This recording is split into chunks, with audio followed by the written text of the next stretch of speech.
दिल्ली मंत्री कपिल मिश्रा को कोर्ट से लगा बड़ा झटका। दिल्ली दंगों में कपिल मिश्रा का हो सकता है हाथ।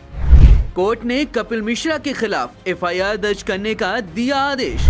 जेएनयू के गद्दारों को गोली मारो सालों को, जामिया के गद्दारों को गोली मारो सालों को, एएमयू के गद्दारों को गोली मारो सालों को। दोस्तों, दिल्ली सरकार में कानून मंत्री कपिल मिश्रा अक्सर अपने विवादित बयानों के जरिए सुर्खियों में बने रहते हैं। वो अक्सर एक विशेष समुदाय के खिलाफ बयानबाजी करते हुए नजर आते हैं।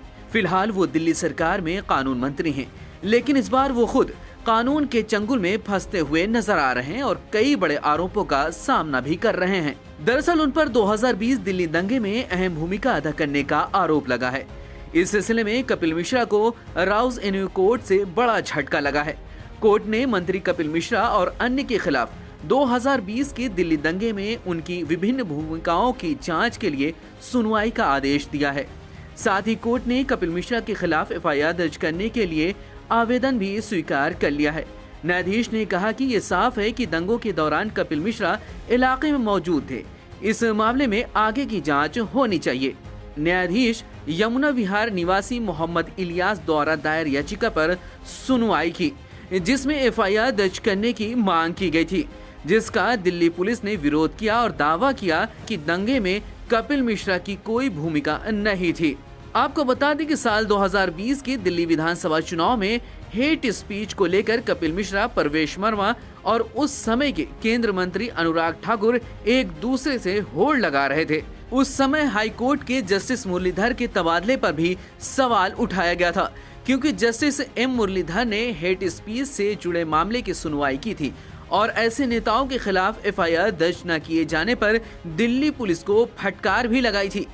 अगली सुनवाई से पहले ही जस्टिस मुरलीधर का पंजाब हरियाणा हाई कोर्ट में तबादला कर दिया गया।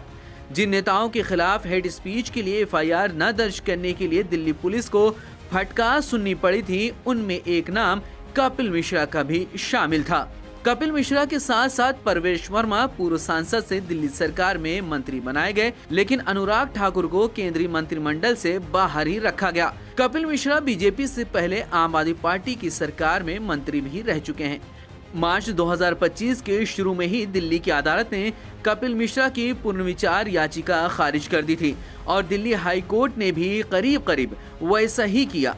याचिका खारिज करते हुए कोर्ट ने कहा था कि कपिल मिश्रा ने बड़ी होशियारी से अपने बयानों में नफरत फैलाने और सांप्रदायिक ध्रुवीकरण के लिए पाकिस्तान शब्द का इस्तेमाल किया ताकि चुनाव में वोट मिल सके।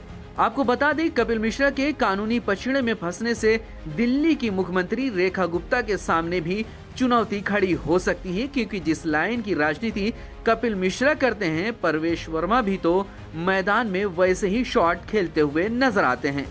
फर्क बस ये है कि परवेश वर्मा काजल की उस टोकरी से बचकर निकल गए और कपिल मिश्रा उसमें फंस गए।